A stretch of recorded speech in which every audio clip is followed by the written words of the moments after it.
Doris Dörr, la guardia invisible de Ravensbrück.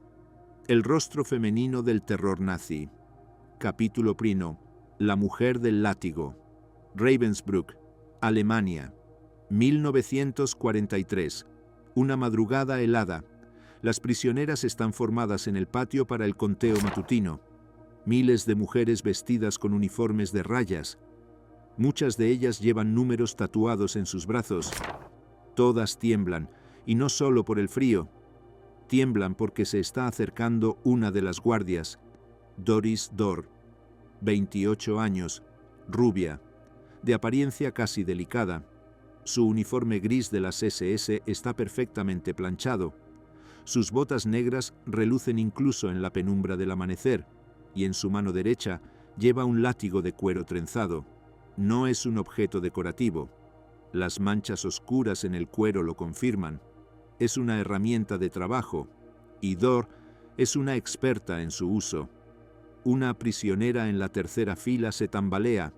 El hambre y el agotamiento le hacen perder el equilibrio durante un segundo, apenas un movimiento, un desliz humano comprensible después de 18 horas de trabajo forzado sin alimentación adecuada. Dörr lo ve. Camina hacia la mujer con pasos medidos. Sus botas hacen eco en el silencio del patio. Todas las demás prisioneras contienen la respiración. Dörr se detiene frente a la mujer. No dice nada, solo la mira. Sus ojos azules, fríos como el hielo, escanean a la prisionera de arriba abajo. Está evaluando. Está decidiendo. Luego, sin advertencia, sin pronunciar una sola palabra, el látigo silba en el aire. El sonido del cuero golpeando la carne es horrible. Un chasquido agudo que resuena en el silencio. La prisionera grita. No puede evitarlo. El dolor es demasiado intenso. Otro golpe. Y otro. Y otro más. Dörr no muestra ninguna emoción. Su rostro es una máscara perfecta de indiferencia burocrática. Es como si estuviera realizando una tarea administrativa rutinaria. Clasificar documentos, sellar formularios, golpear a mujeres indefensas hasta que sangran. Todo es lo mismo para Doris Dörr. Después de 10 latigazos, se detiene. La prisionera está en el suelo. Está sangrando. Está llorando. Dörr limpia su látigo en el uniforme de la mujer. Luego, se aleja sin mirar atrás. Las otras prisioneras ayudan a su compañera a levantarse. Saben que si no puede mantenerse de pie para el conteo, Dörr regresará, y la próxima vez será peor. Esta era la rutina diaria bajo las guardias de Ravensbrück, y Doris Dörr era una de las más temidas, porque había algo particularmente perturbador en la violencia femenina dentro del sistema de campos de concentración.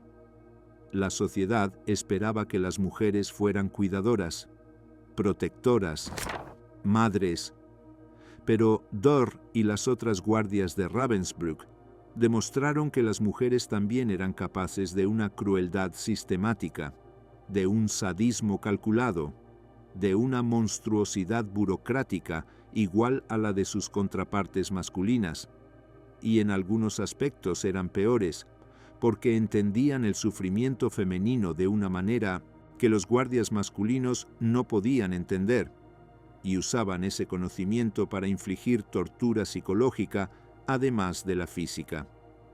Esta es la historia de Doris Dörr, una mujer joven y aparentemente ordinaria que se convirtió en una arquitecta del sufrimiento, que eligió el látigo en lugar de la compasión, que convirtió la brutalidad en su carrera profesional. Es una historia poco conocida, porque las perpetradoras femeninas del Holocausto han sido largamente minimizadas o ignoradas por los historiadores. Pero esto debe cambiar. Es hora de contar la verdad completa. Esto incluye las historias de mujeres como Doris Dörr, mujeres que demostraron que el mal no tiene género. Prepárate, porque lo que estás a punto de descubrir desafiará cualquier noción romántica de que las mujeres son inherentemente menos capaces de crueldad que los hombres. Doris Dörr probará exactamente lo contrario. Capítulo 2. El destino que escapó. Comencemos por el final, o más bien, por la obscena falta de un final apropiado. 1947. Hamburgo, Alemania. Un apartamento modesto en un vecindario de clase trabajadora. Doris Dorr está preparando té. Tiene 32 años. Lleva puesto un vestido simple de civil. Su cabello rubio está recogido en un moño práctico.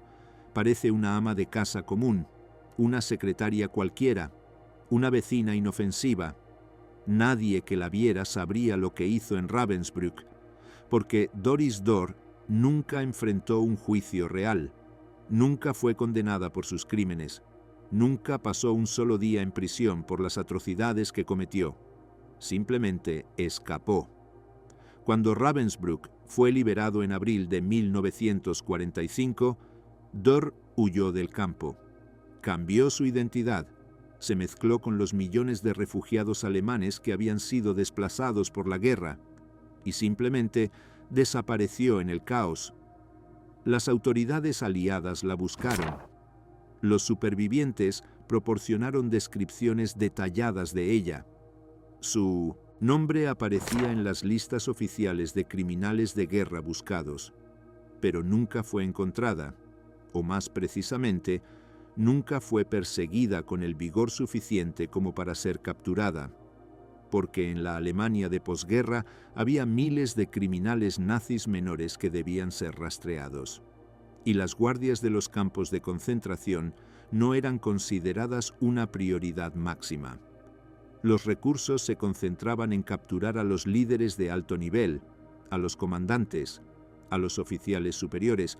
Las guardias como Dorr cayeron entre las grietas del sistema de justicia, y así Doris Dorr vivió, trabajó, se casó, tuvo una vida completamente normal, como si Ravensbrück nunca hubiera existido, como si las mujeres que torturó no hubieran existido jamás. Murió en 1981, de causas naturales, en su propia cama, rodeada de su familia, 36 años después del final de la guerra, 36 años de libertad que sus víctimas nunca tuvieron la oportunidad de experimentar. No hay ningún registro de que alguna vez expresara remordimiento. No existe evidencia de que enfrentara su pasado de ninguna manera. Aparentemente vivió sus últimas décadas en completa negación o en completa indiferencia hacia lo que había hecho. Esta es la verdadera injusticia de la historia de Doris Dorr. No solo los crímenes que cometió, sino el hecho de que nunca pagó por ellos. Que el sistema falló completamente en traerla ante la justicia. Que escapó de todas las consecuencias mientras sus víctimas cargaban con el trauma durante el resto de sus vidas. Es una historia que se repitió miles de veces en la posguerra. Perpetradores menores que lograron escapar, que vivieron vidas tranquilas y anónimas, que murieron sin haber enfrentado nunca un juicio. Y es una historia que debemos contar de todas formas, porque la injusticia también forma parte de la historia del Holocausto. Capítulo 3. Orígenes ordinarios. Doris Dorr nació en 1915 en una pequeña ciudad del norte de Alemania. Su familia era de clase trabajadora. Su padre era un obrero de fábrica. Su madre trabajaba como costurera. Tenía 2 hermanos menores. Fue una infancia completamente ordinaria. No hay historias de trauma infantil en su pasado. No hay señales tempranas de psicopatía. Según todos los registros disponibles, fue una niña normal en todos los sentidos. Quizás era un poco más callada que otras niñas de su edad, un poco más reservada, pero nada en su comportamiento sugería el monstruo en el que eventualmente se convertiría. Creció durante los turbulentos años de la República de Weimar. Fue testigo de la inestabilidad económica que azotó Alemania, del desempleo masivo que dejó a millones sin esperanza, de la humillación nacional que siguió a la derrota en la Primera Guerra Mundial. Y como muchos jóvenes alemanes de su generación, cuando llegó el nazismo, lo vio como una respuesta a todos estos problemas, como una promesa de orden, de estabilidad, de un futuro mejor. A los 18 años, en 1933, Dörr se unió a la Liga de Muchachas Alemanas, que era la organización juvenil femenina del partido nazi. No hay evidencia de que fuera particularmente ideológica en sus convicciones.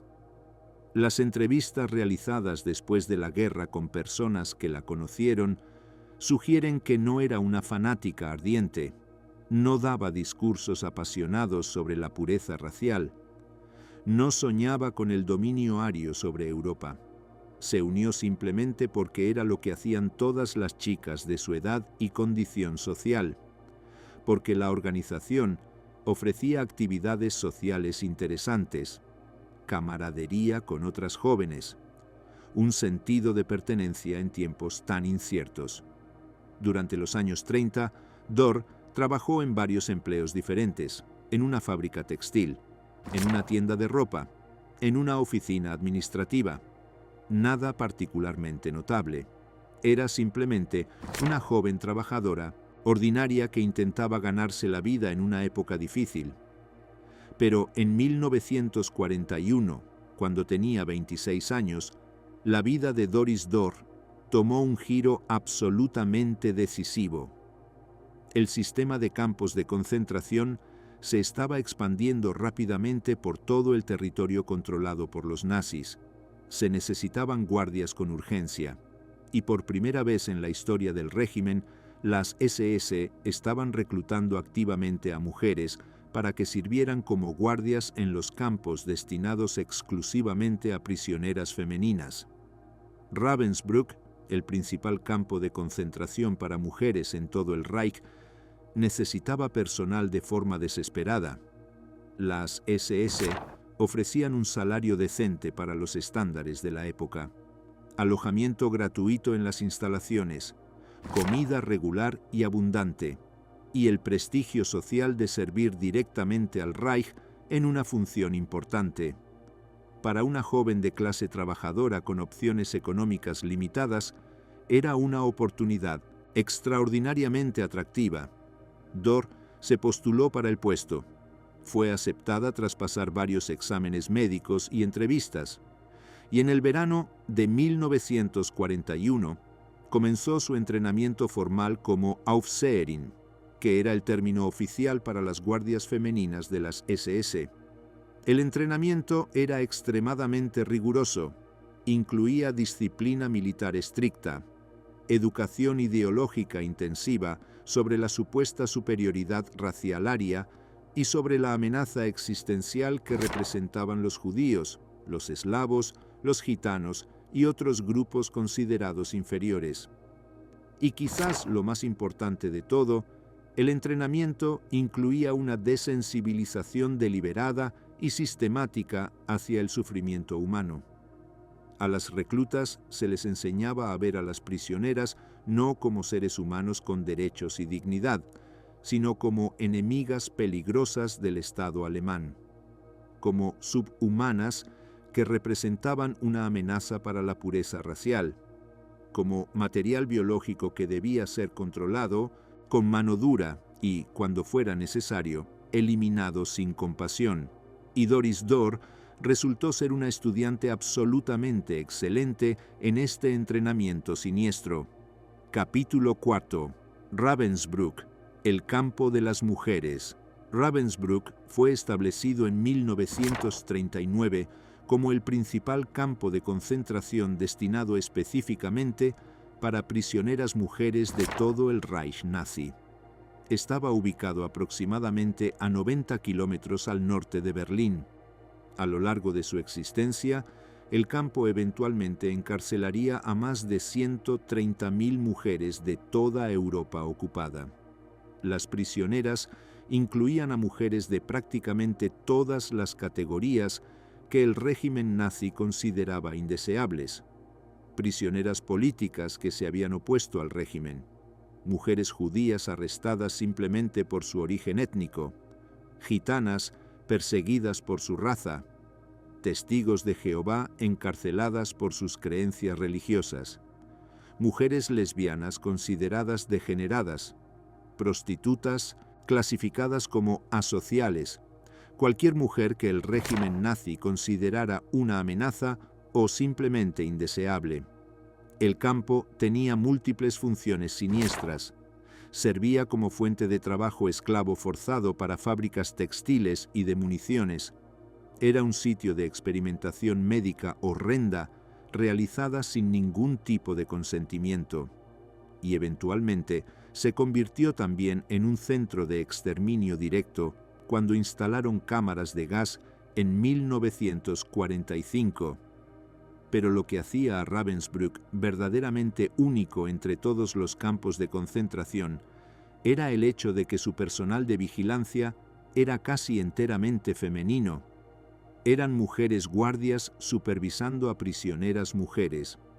Y contrario a cualquier noción romántica de que esto resultaría en más humanidad o compasión, la realidad era que a menudo resultaba en una crueldad particularmente calculada, porque las guardias femeninas entendían exactamente cómo humillar de la manera más efectiva a otras mujeres. Conocían perfectamente las vulnerabilidades psicológicas específicas, los miedos particulares que afectaban más profundamente a las mujeres, los puntos de dolor emocional y psicológico que eran únicos de la experiencia femenina, y lo explotaban de forma sistemática y deliberada. Doris Dörr llegó a Ravensbrück en el otoño de 1941, recién completado su entrenamiento. Fue asignada específicamente al barracón número 3, que albergaba principalmente a prisioneras políticas polacas que habían sido arrestadas por actividades de resistencia. Su trabajo oficial consistía en supervisar el conteo matutino de las prisioneras, mantener el orden durante las largas formaciones en el patio y asegurar que todas las prisioneras llegaran puntualmente a sus asignaciones de trabajo forzado en las diferentes instalaciones del campo. Pero en la práctica cotidiana, su verdadero trabajo era infligir terror constante sobre las prisioneras, castigar severamente cualquier infracción, ya fuera real o completamente imaginada, y mantener a las prisioneras en un estado permanente de miedo absoluto y sumisión total. Y Doris Dörr descubrió rápidamente que era extraordinariamente buena en realizar este tipo de trabajo. Otras guardias del campo notaron que Dörr parecía genuinamente disfrutar de sus responsabilidades. Mientras que algunas guardias realizaban sus tareas con evidente disgusto, viendo claramente el puesto como un trabajo desagradable pero necesario para servir al Reich, Dörr mostraba algo completamente diferente en su actitud. Mostraba un entusiasmo real por la violencia. Tomaba iniciativa propia para encontrar razones de castigo. Mostraba un celo particular en la aplicación de la brutalidad. Buscaba activamente razones para castigar a las prisioneras. Encontraba infracciones donde otras guardias no veían absolutamente ninguna. Se ofrecía como voluntaria para las tareas que eran particularmente brutales y que otras guardias preferían evitar. Y muy rápidamente ganó una reputación terrible entre las prisioneras del campo. Se convirtió en una de las guardias más peligrosas y más temidas de todo Ravensbrück. Capítulo 5. El látigo y la porra. Doris Dörr tenía dos herramientas favoritas que usaba con una regularidad escalofriante: su látigo de cuero trenzado y su porra de madera maciza. El látigo era su instrumento preferido para los castigos públicos. Lo usaba durante las formaciones matutinas, durante las horas de trabajo forzado, en cualquier momento donde hubiera una audiencia suficientemente grande de otras prisioneras que pudieran presenciar el castigo y aprender la lección a través del miedo. La porra de madera era para la violencia más privada e íntima. En los barracones después del anochecer, en las pequeñas celdas de castigo, en lugares donde Dor podía tomarse todo el tiempo que quisiera sin interrupciones. Las supervivientes de Ravensbrück, que lograron sobrevivir a la guerra, testificaron extensamente después sobre los métodos brutales de Dor. Una prisionera polaca llamada Wanda Poltauska describió en detalle una ocasión donde fue golpeada salvajemente por Dor. El supuesto motivo era que estaba trabajando demasiado lentamente en su puesto en la fábrica textil del campo. La verdad era que Poltauska había estado gravemente enferma durante varios días. Tenía fiebre alta. Se estaba moviendo más lentamente de lo normal porque intentaba desesperadamente conservar sus últimas reservas de energía. Pero en Ravensbrück, estar enferma no era considerada una excusa válida para nada. La enfermedad era vista simplemente como debilidad, y la debilidad se castigaba sin ninguna misericordia. Dor la sacó brutalmente de la fila de trabajadoras. Frente a todas las demás prisioneras que seguían trabajando, le ordenó a Poltauska que se quitara la chaqueta de su uniforme. Luego procedió metódicamente a golpearla con el látigo. Fueron 20 latigazos aplicados sistemáticamente en su espalda desnuda. Poltauska los contó uno por uno mientras caían. El dolor era tan absolutamente intenso que pensó que perdería la conciencia en cualquier momento.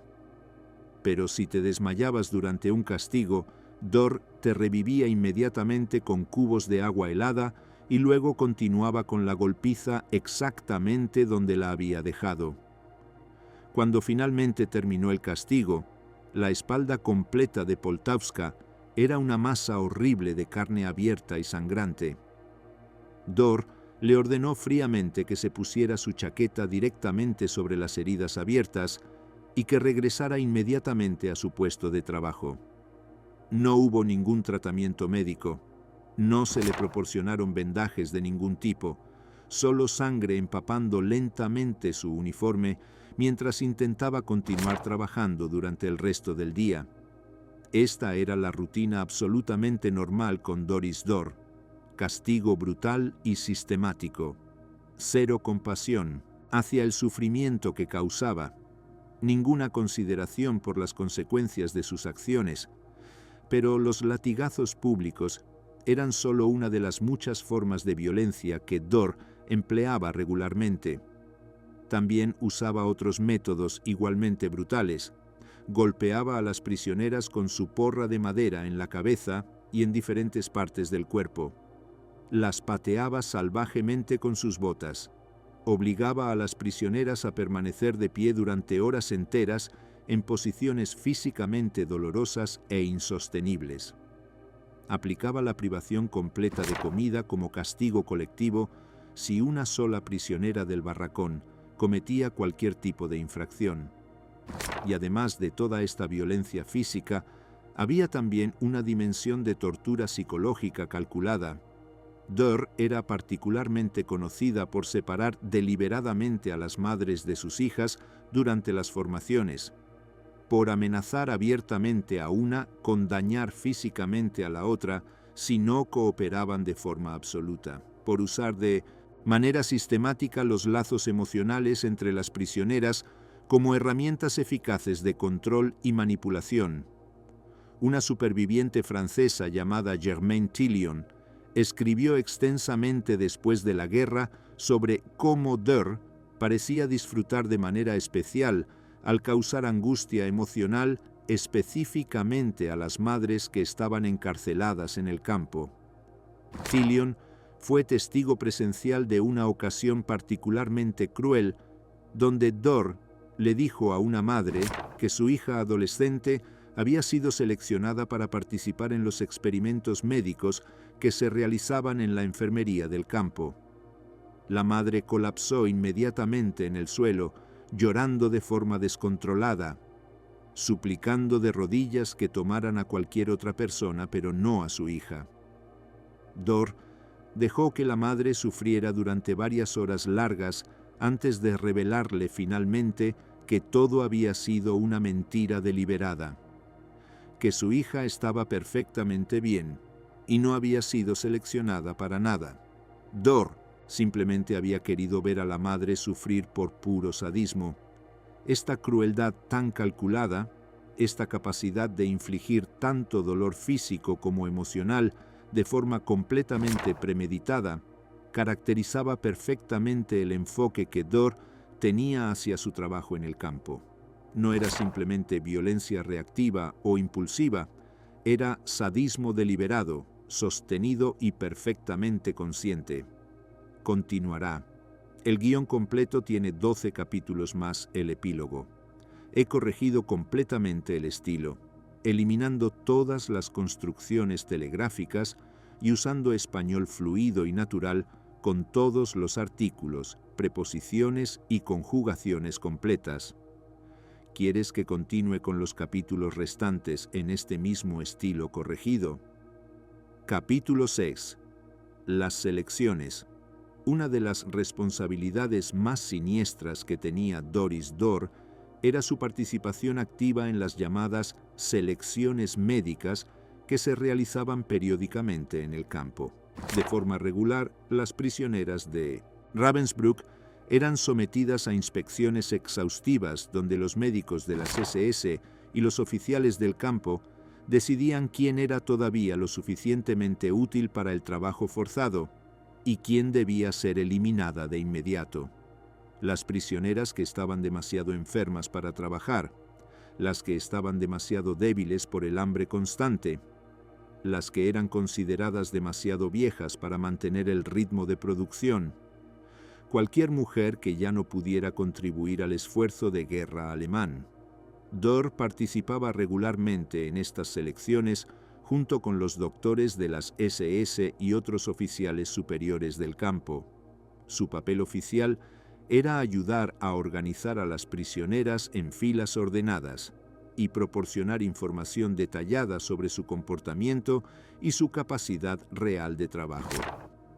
Pero según múltiples testimonios de supervivientes, Dor usaba sistemáticamente estas selecciones como oportunidades perfectas para resolver sus rencillas personales con ciertas prisioneras.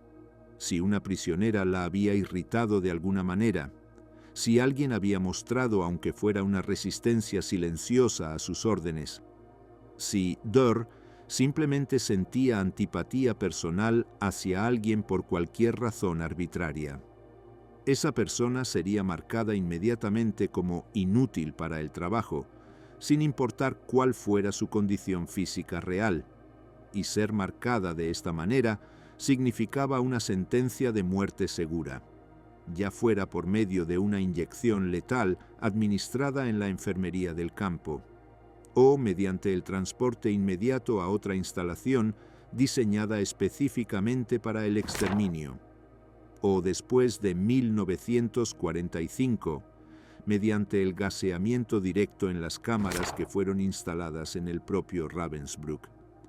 Una superviviente llamada Anna Pawelczynska testificó después sobre haber presenciado personalmente a Dor durante una de estas selecciones que tuvo lugar en el invierno de 1944. Las prisioneras fueron obligadas a desnudarse completamente a pesar del frío brutal que hacía. Luego tuvieron que desfilar lentamente frente a los oficiales médicos que decidían fríamente su destino. Dor estaba parada junto a los doctores durante todo el proceso. Cuando una prisionera que Pawelczynska conocía personalmente pasó frente a ellos, Dor se inclinó y susurró algo al oído del doctor. El doctor inmediatamente la marcó para su eliminación. La prisionera en cuestión era relativamente joven y todavía era perfectamente capaz de trabajar de manera productiva, pero había cometido el grave error de quejarse en voz alta unos días antes sobre la comida podrida que les daban en el barracón. Dor la había escuchado hacer esa queja, y esa única queja le costó la vida. Estas selecciones mortales ocurrían de forma regular en Ravensbrück. y cada vez que se realizaban, Dor tenía el poder absoluto de decidir destinos individuales, de marcar a mujeres específicas para la muerte basándose en criterios tan completamente arbitrarios como si le caían bien o mal personalmente. Era un poder absolutamente total sobre vidas humanas, y Dor lo ejercía sin la más mínima vacilación o conflicto moral. Capítulo 7. Los experimentos médicos. Ravensbrück fue el escenario de algunos de los experimentos médicos más horribles y éticamente repugnantes de todo el sistema de campos de concentración nazi. Los doctores de las SS realizaban experimentos sistemáticos en las prisioneras sin obtener ningún tipo de consentimiento informado. Querían desarrollar tratamientos más efectivos para las heridas de batalla que sufrían los soldados alemanes, estudiar la viabilidad de diferentes tipos de trasplantes de hueso y tejido, probar la eficacia de nuevas drogas experimentales antes de usarlas en pacientes alemanes.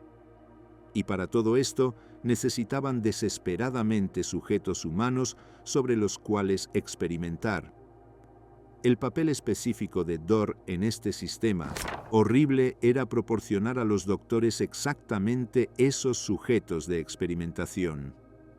Cuando los médicos del campo necesitaban prisioneras para sus nuevos experimentos, Dor se encargaba de seleccionar a las candidatas apropiadas directamente del barracón número 3. Los criterios de selección eran relativamente simples. Las mujeres debían ser lo suficientemente jóvenes y estar lo suficientemente saludables como para poder sobrevivir al procedimiento quirúrgico inicial, porque los experimentos requerían que las víctimas sobrevivieran el tiempo suficiente como para que los resultados pudieran ser cuidadosamente observados y documentados a lo largo del tiempo. Dor compilaba meticulosamente las listas de nombres, las entregaba personalmente a la enfermería experimental del campo, y las prisioneras cuyos nombres aparecían en esas listas eran inmediatamente llevadas a la fuerza para ser sometidas a los experimentos. Una de las series más notorias de experimentos que se realizaron en Ravensbrück involucraba la infección deliberada de heridas y la realización de trasplantes experimentales de hueso. Las doctoras Hertha Oberhäuser y Fritz Fischer creaban heridas quirúrgicas deliberadas en las piernas de las prisioneras polacas. Luego, infectaban estas heridas de forma intencional con diferentes tipos de bacterias y finalmente observaban con cuidado científico la progresión de la infección a lo largo de las semanas.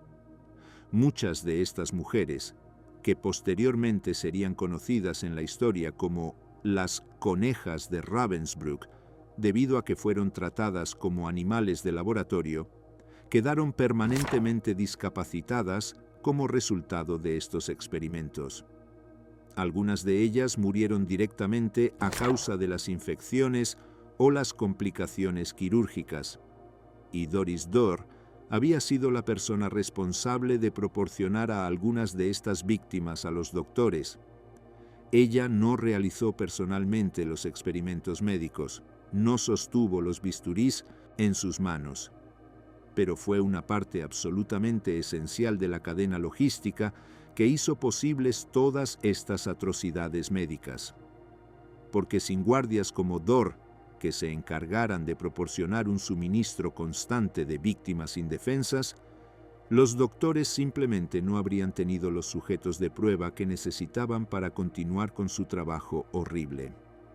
Una de las pocas supervivientes de estos experimentos médicos, una mujer llamada Jadwiga Gido, testificó extensamente después de la guerra sobre cómo fue seleccionada originalmente para participar en ellos. Dor vino al barracón una noche sin previo aviso. Llamó en voz alta los nombres de una lista que llevaba en su mano. El nombre de Gido era uno de los que aparecían en esa lista. A todas las mujeres seleccionadas les dijeron que iban a ser llevadas a la enfermería para realizarles unos chequeos médicos de rutina completamente normales. por supuesto, era una mentira completa y deliberada. Fueron llevadas directamente a la sala de operaciones experimental. Allí les hicieron cortes profundos en las piernas con bisturís quirúrgicos. Insertaron deliberadamente bacterias peligrosas y otras sustancias extrañas en las heridas abiertas, y luego las dejaron sufrir durante semanas enteras mientras observaban meticulosamente los resultados de sus acciones. Dzido logró sobrevivir a esta terrible experiencia, pero quedó con cicatrices permanentes y profundas en sus piernas y con dolor crónico que la acompañaría durante el resto de su vida. Y nunca olvidó que fue Doris Dor quien había leído su nombre de aquella lista fatal. Esta complicidad directa en la experimentación médica no consentida era una parte integral del papel que Dor desempeñaba en Ravensbrück. Ella no era científica ni médica, pero era una facilitadora absolutamente esencial, un engranaje crucial en la maquinaria bien aceitada de la tortura médica sistemática. Capítulo 8. La vida fuera del campo como todos. Los guardias de los campos de concentración. Dor tenía períodos regulares de descanso obligatorio, días libres cada cierta cantidad de semanas, permisos especiales para visitar a su familia en su ciudad natal, y, según los testimonios de las personas que la conocieron durante estos períodos, cuando estaba fuera del campo, era una persona completamente diferente. Visitaba a su familia en su ciudad natal con regularidad, salía a pasear con sus antiguas amigas de la escuela, iba a los cafés locales a tomar té y conversar, asistía al cine los fines de semana, actuaba en todos los sentidos como cualquier joven alemana normal de 20 y tantos años que vivía durante la guerra. Sus familiares testificaron muchos años después que ella nunca habló abiertamente del trabajo que realizaba en Ravensbrück. Cuando le preguntaban sobre su empleo, decía simplemente que trabajaba en tareas administrativas de un campo de trabajo que contribuía al esfuerzo de guerra alemán. Nunca mencionaba la violencia cotidiana, los latigazos brutales que administraba, las selecciones mortales en las que participaba, los experimentos médicos para los cuales proporcionaba víctimas. Mantenía estos dos mundos completamente separados el uno del otro de una manera casi perfecta. Esta capacidad extraordinaria de compartimentalización psicológica es un patrón que se repite de forma consistente entre los perpetradores del Holocausto. Eran capaces de cometer las peores atrocidades imaginables durante su jornada laboral, y luego regresar tranquilamente a sus hogares para jugar con sus hijos por la noche, como si nada hubiera pasado. En el caso de Dor, esta división entre sus dos vidas parecía ser absolutamente perfecta. No había ninguna filtración visible entre sus dos mundos separados. No había señales externas de estrés psicológico o de conflicto moral interno. Un vecino de su familia recordó haberse encontrado casualmente con Dor durante uno de sus permisos en 1943. La describió posteriormente como una persona alegre y completamente normal en todos los sentidos. Hablaron de forma amistosa sobre el clima, sobre las últimas noticias que llegaban del frente de guerra, sobre conocidos mutuos que tenían en común.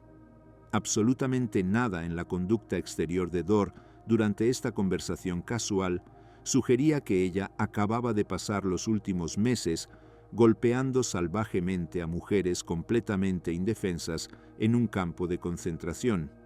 Esta normalidad aparente es quizás incluso más perturbadora y escalofriante que la propia violencia que cometía, porque demuestra de manera incontestable que Dor no era un monstruo obviamente demente o psicótico. Era una persona que podía activar y desactivar su humanidad básica según el contexto social en el que se encontrara. Cuando estaba en casa con su familia, era humana, normal, agradable, una hija cariñosa. Cuando estaba en Ravensbrück, era brutal, sádica, completamente despiadada, y esta dualidad tan perfecta sugiere fuertemente que su crueldad no era una compulsión psicológica incontrolable, era una elección absolutamente consciente, una decisión deliberada de infligir sufrimiento extremo cuando el sistema le daba el permiso y el poder para hacerlo sin consecuencias. Capítulo 9. Los últimos días de Ravensbrück.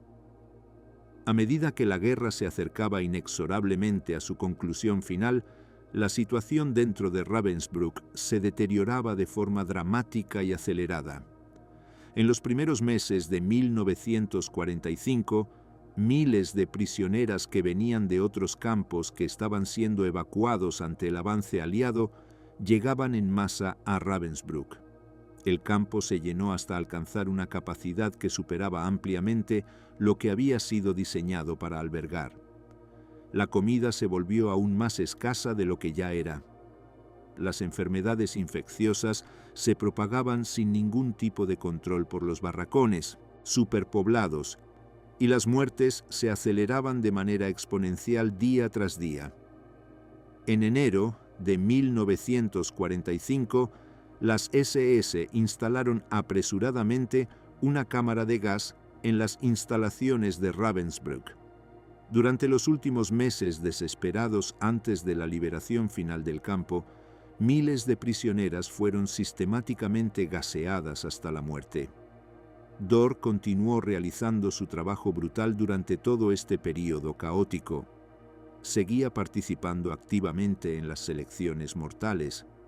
Supervisaba personalmente los transportes de mujeres condenadas hacia la cámara de gas. Continuaba golpeando sin piedad a las prisioneras que ya estaban literalmente al borde de la muerte por el hambre extrema y las enfermedades sin tratar.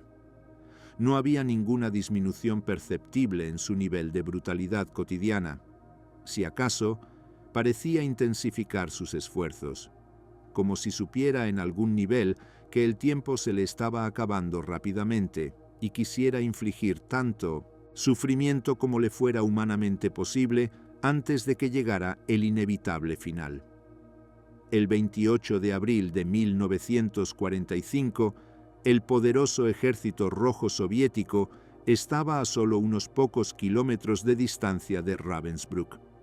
El personal de las SS comenzó frenéticamente a evacuar el campo y a destruir toda la evidencia incriminatoria que pudieran.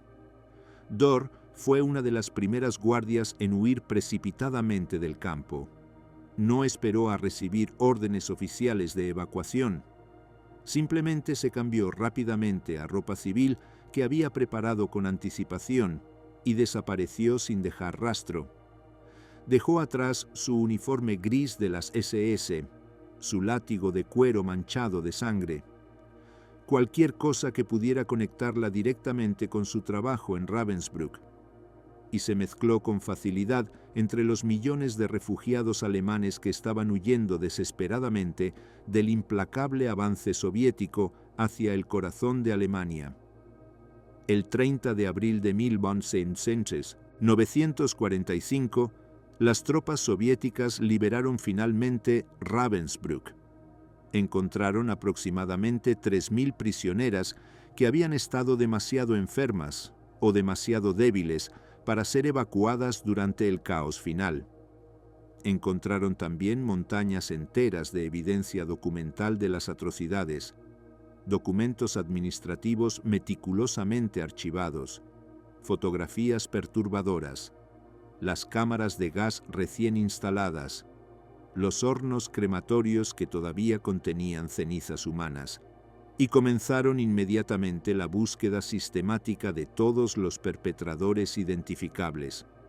Pero para entonces, Doris Dörr ya se había ido completamente, y nunca más sería encontrada por las autoridades que la buscaban. Capítulo 10. La búsqueda y el escape. Después del final de la guerra, las supervivientes de Ravensbrück proporcionaron testimonios extensos y detallados sobre las diferentes guardias que habían trabajado en el campo. El nombre de Doris Dörr fue mencionado, repetidamente por múltiples testigos independientes. Wanda Poltavska la identificó como una de sus torturadoras. Germaine Tillion proporcionó descripciones detalladas de su conducta. Jadwiga Zido la señaló como la persona que la había seleccionado para los experimentos médicos. Anna Pawelczynska y docenas de otras supervivientes dieron testimonios que confirmaban su participación en innumerables atrocidades. Su nombre fue agregado oficialmente a las listas de criminales de guerra buscados por las autoridades aliadas. Su descripción física fue cuidadosamente circulada entre las diferentes agencias de búsqueda. Las autoridades de ocupación aliadas la buscaron activamente durante los años inmediatamente posteriores a la guerra, pero nunca lograron encontrarla. Dor había adoptado una identidad completamente falsa, usando documentos falsificados que probablemente había obtenido en el mercado negro que florecía en la Alemania de posguerra. Se movía con frecuencia de Onsen, ciudad a otra para evitar ser reconocida por alguien que pudiera conocer su verdadera identidad. Y en el caos absoluto de la Alemania de posguerra, con literalmente millones de personas desplazadas vagando por el país, era relativamente fácil para alguien con determinación desaparecer completamente en el anonimato. Además, hay que reconocer que las guardias femeninas de los campos de concentración no eran consideradas una prioridad máxima para los limitados recursos de los cazadores de nazis. Los esfuerzos y recursos disponibles se concentraban principalmente en capturar a los comandantes de los campos, a los doctores que habían realizado los experimentos médicos más notorios, a los oficiales de alto rango de las SS. Las guardias ordinarias como Dor eran ciertamente consideradas importantes, pero no eran vistas como urgentes o prioritarias en comparación con los peces más grandes, y así, la búsqueda activa de Dor eventualmente perdió impulso y prioridad a medida que pasaban los años. Otros casos más prominentes tomaron precedencia en las agendas de los investigadores. Los archivos de su caso fueron gradualmente cerrados y archivados en los sótanos polvorientos de diferentes agencias. Y Doris Dor vivió tranquilamente el resto de su vida en completa libertad. Algunos registros fragmentarios sugieren que trabajó durante los años 50 como secretaria en una oficina comercial en Hamburgo usando su identidad falsa. Vivía de manera tranquila y discreta en un apartamento modesto. Mantenía un perfil extremadamente bajo y evitaba cualquier tipo de atención social. Nunca fue reconocida públicamente por ninguna superviviente, o si lo fue en algún momento, esa persona decidió no reportar el reconocimiento a las autoridades por las razones que fueran. Se casó en algún momento durante los años 60 con un hombre que al parecer nunca supo nada sobre su pasado real. No tuvieron hijos juntos. Vivieron una vida de clase media completamente ordinaria y anónima. Y hasta donde podemos saber por los registros disponibles, Dor nunca habló abiertamente sobre Ravensbrück con nadie. Nunca confesó sus crímenes a nadie. Nunca expresó remordimiento por sus acciones de ninguna manera documentada. Simplemente vivió el resto de sus días como si esos años terribles en Ravensbrück nunca hubieran existido en absoluto. Doris Dor murió en 1981 en la ciudad de Hamburgo. Tenía 66 años de edad. Murió de causas completamente naturales después de una vida larga y pacífica. Su obituario breve en el periódico local no mencionaba absolutamente nada sobre Ravensbrück. La listaba simplemente como una secretaria retirada, como una superviviente de la guerra, nada más que eso. Y con su muerte tranquila en una cama de hospital, se cerró definitivamente cualquier posibilidad de que alguna vez enfrentara la justicia formal por sus crímenes. Capítulo 11. La historia invisible de las Perpetradoras. La historia de Doris Dörr es importante no solamente por los crímenes individuales que ella cometió, es importante también por lo que representa sobre un aspecto del Holocausto que ha sido largamente ignorado o minimizado por los historiadores: el papel activo de las mujeres perpetradoras. Durante muchas décadas después de la guerra, la narrativa dominante del Holocausto se ha centrado casi exclusivamente en los perpetradores masculinos: los hombres con uniformes de las SS, los comandantes de los campos, los doctores que realizaban experimentos, los guardias que operaban las cámaras de gas. Las mujeres aparecían en esta narrativa principalmente como víctimas del régimen nazi. Y por supuesto, es absolutamente cierto que millones de mujeres fueron víctimas directas del Holocausto y murieron en circunstancias horribles. Pero también es cierto que miles de mujeres fueron perpetradoras activas y voluntarias del genocidio. Los historiadores estiman que entre 3.500 y 5.000 mujeres sirvieron como guardias en diferentes campos de concentración nazis a lo largo de la guerra. Trabajaron principalmente en Ravensbrück, pero también hubo guardias femeninas en Auschwitz, en Bergen-Belsen y en muchos otros campos dispersos por toda la Europa ocupada. Y estas mujeres cometieron atrocidades terribles, golpearon brutalmente a las prisioneras, las torturaron de maneras sistemáticas, participaron activamente en su asesinato, colaboraron en las selecciones que enviaban a miles a la muerte, facilitaron los experimentos médicos que causaron sufrimiento indescriptible. No eran simplemente observadoras pasivas del horror, eran participantes activas y frecuentemente entusiastas en el genocidio sistemático. Pero sus historias han sido largamente minimizadas o directamente ignoradas en la literatura histórica. Hay varias razones complejas que explican este fenómeno. Primero, los estereotipos culturales profundamente arraigados sobre el género. La sociedad occidental ha tenido tradicionalmente una gran dificultad para aceptar que las mujeres son igualmente capaces de cometer actos de crueldad extrema. Existe un sesgo cultural muy fuerte hacia ver a las mujeres como inherentemente más compasivas que los hombres, como más maternales, como menos propensas a la violencia brutal.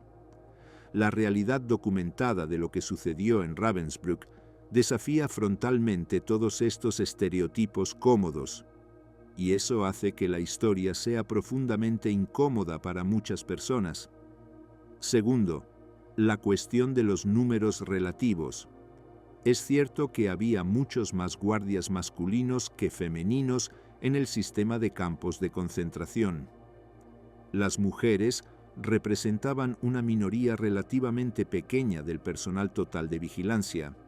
Por lo tanto, su historia ha sido frecuentemente tratada como una nota al pie interesante, en lugar de ser considerada un capítulo importante que merece atención seria.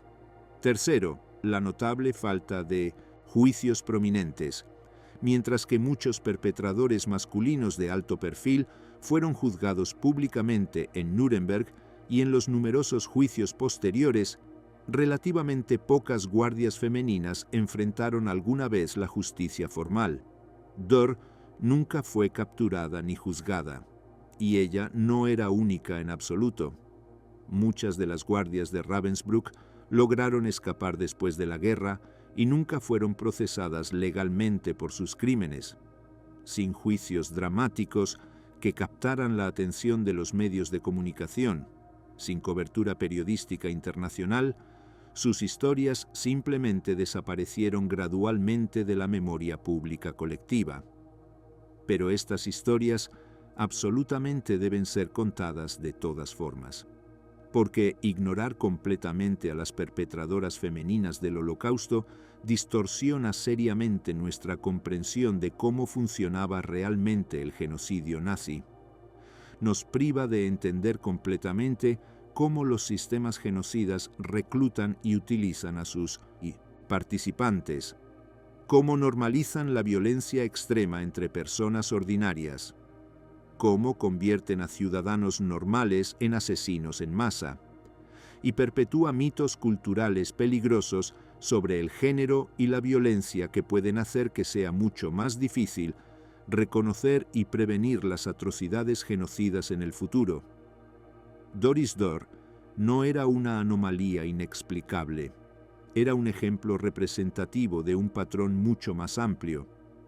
Era una de miles de mujeres que eligieron participar activamente en el genocidio, que encontraron poder y satisfacción en la brutalidad sistemática, que demostraron de manera incontestable que la capacidad para el mal no tiene absolutamente nada que ver con el género.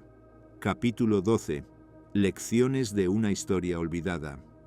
La historia de Doris Dörr nos enseña varias lecciones absolutamente críticas que trascienden con mucho su caso individual. Primera lección: la capacidad para el mal no es exclusivamente masculina. Las mujeres son igualmente capaces de cometer actos de crueldad extrema cuando se les proporciona el poder institucional y el permiso social para ejercerla sin consecuencias. Los estereotipos de género que asumen automáticamente una compasión femenina inherente son profundamente peligrosos porque nos impiden reconocer las amenazas reales cuando se presentan. Segunda lección: la normalidad aparente no excluye en absoluto la monstruosidad real. Dörr era una mujer de orígenes completamente ordinarios. No había señales tempranas obvias en su infancia de que se convertiría eventualmente en una torturadora sistemática.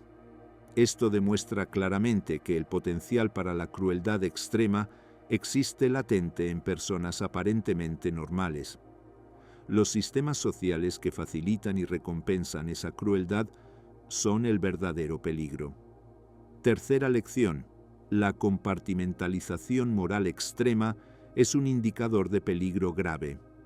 La capacidad que tenía Dörr de ser una persona normal y agradable cuando estaba con su familia, mientras, simultáneamente, era absolutamente brutal en Ravensbrück, no demuestra un equilibrio psicológico saludable.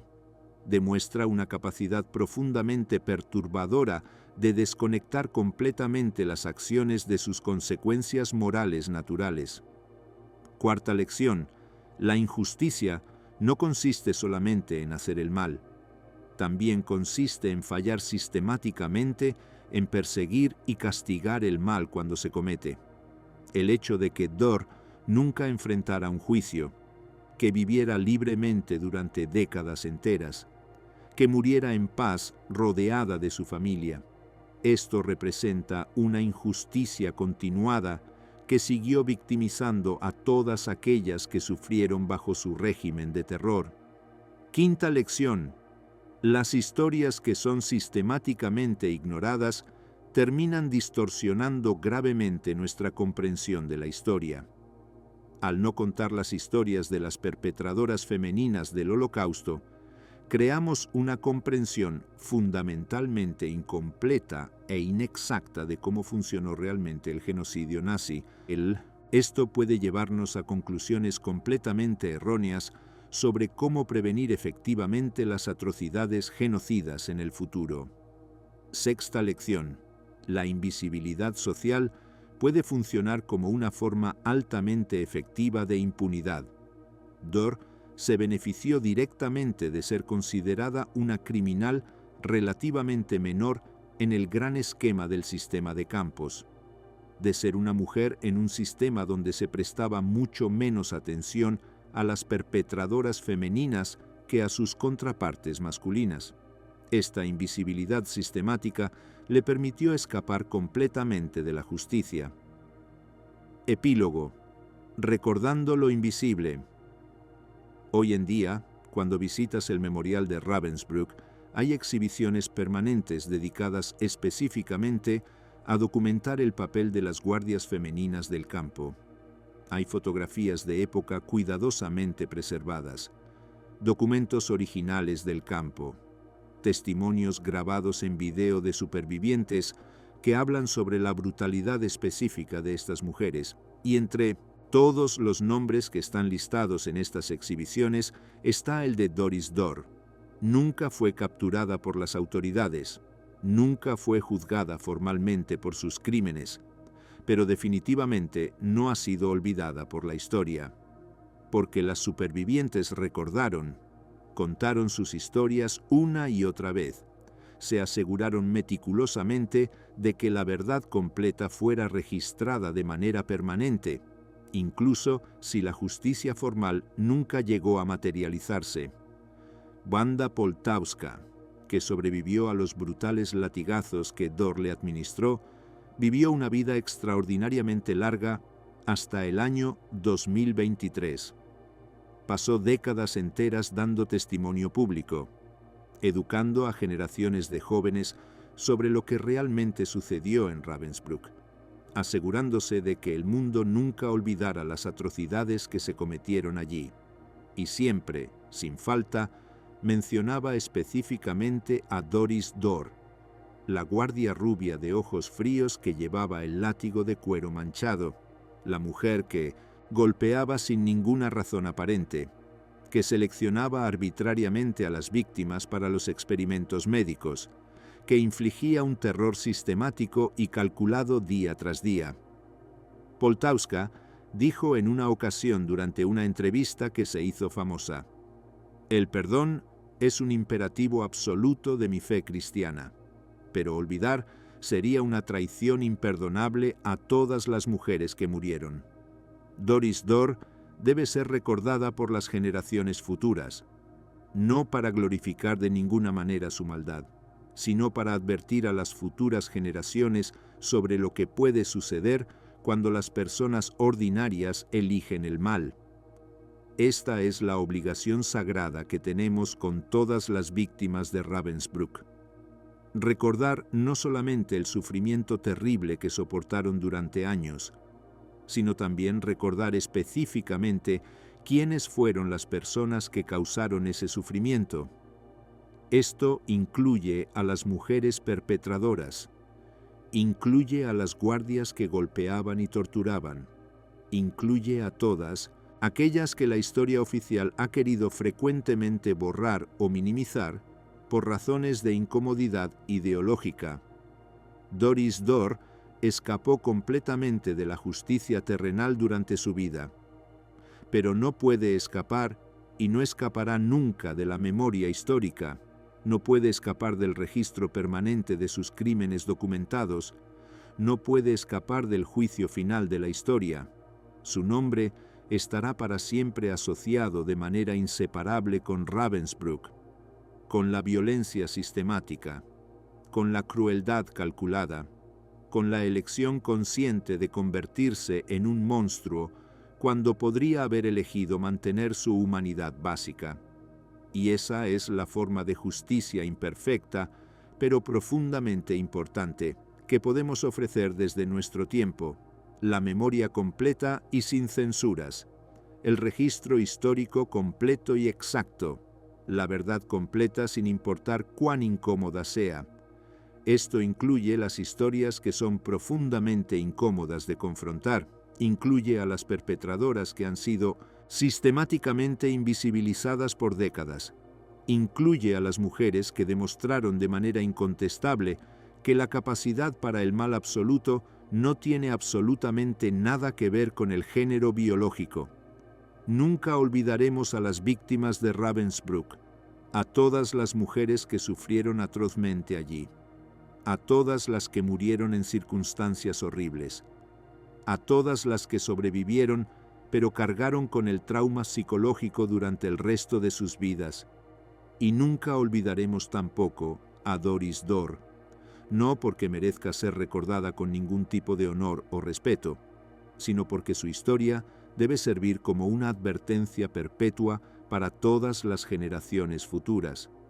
Una advertencia de que el mal puede provenir de cualquier lugar, de cualquier persona sin importar su género, que debemos estar constantemente vigilantes contra los sistemas sociales que facilitan y normalizan la crueldad, y que la justicia, aunque sea solamente la justicia histórica de la memoria colectiva, debe ser perseguida sin descanso, sin importar cuánto tiempo tome conseguirla. Doris Dörr murió siendo una mujer libre, pero no murió siendo una mujer absuelta de sus crímenes. La historia la recuerda con claridad. Las supervivientes la denuncian con sus testimonios. Y nosotros nos aseguramos de que su nombre permanezca para siempre como sinónimo de las atrocidades terribles de Ravensbrück. Esa es la forma de justicia imperfecta que podemos ofrecer desde nuestro lugar en el tiempo. Y la ofrecemos de manera completa y absolutamente sin ninguna reserva. Nunca más, nunca otra Ravensbrück, nunca otra Doris Dörr. Fin.